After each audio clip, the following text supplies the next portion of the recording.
Speaker. Right Honourable Speaker, we have seen communication from the Minister for the Presidency that her ministry has appointed 2 assistant RDCs per district and per city, about 300 of them.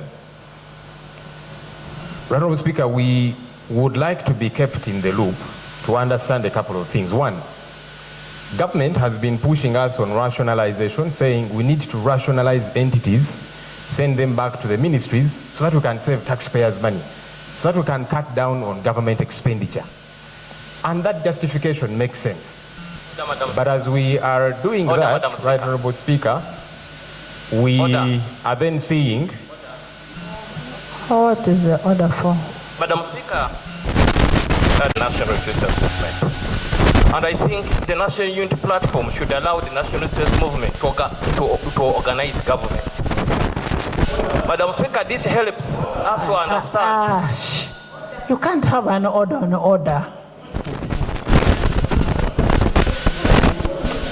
Madam Speaker, finish him to finish his order. Why don't we get civilized, for heaven's sake? Madam, Section 70 of the Local Governments Act, it provides for the caliber of people that should be appointed RDC. That's the legal provision. But by extension, we can cascade that down to anybody occupying or within the office of the RDC. Section 70 provides that these are meant to be people of high moral integrity, people whose conduct is not questionable. One of the people that have been appointed to this position, which we are yet to fully understand as assistant RDC, is Ewaniga Kisacha Mukama. This person has been posted as assistant RDC to Gomba district.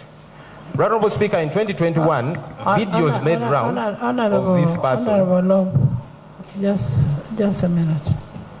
Honourable Speaker, it's important that we also keep educating ourselves about our roles. The role of the leader of the opposition is to keep the government in check. I just thought I should educate my colleague. Back to the thing, Right Honourable Speaker. Government has been pushing us to rationalize. The justification being to cut down on government expenditure. And like I was saying, that's a compelling argument. But while we are rationalizing to save taxpayers' money, to cut down on government expenditure, here then comes another huge government expenditure that we need to understand, because you cannot preach water and then drink wine. What do I mean? You cannot say, let's rationalize, let's cut down on government expenditure. In the same breath, you are bringing in new people within the system that have got to be paid by the taxpayer. What sense does it make, Right Honourable Speaker? What role are the assistant RDCs going to play that RDCs and deputy RDCs cannot play? We need to have a good understanding of that, Right Honourable Speaker. The Minister for the Presidency has said in her communication that the assistant RDCs are going to play 3 roles.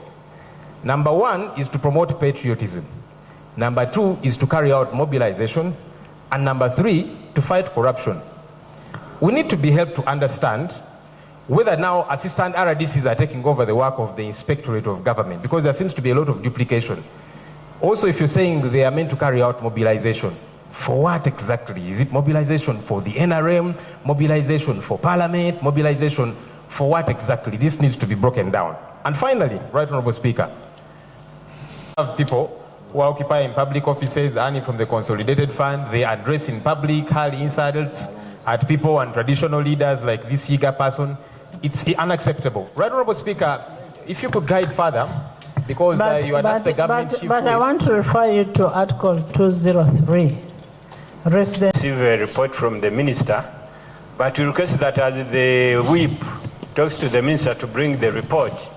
Already we have challenges with some of these other existing people because they need to go through the right channel. We have got these experiences like Anderson of Lubaga. Everybody has read what he has been writing and his arrogance and how he has handled. That shows the type of people that we have been having.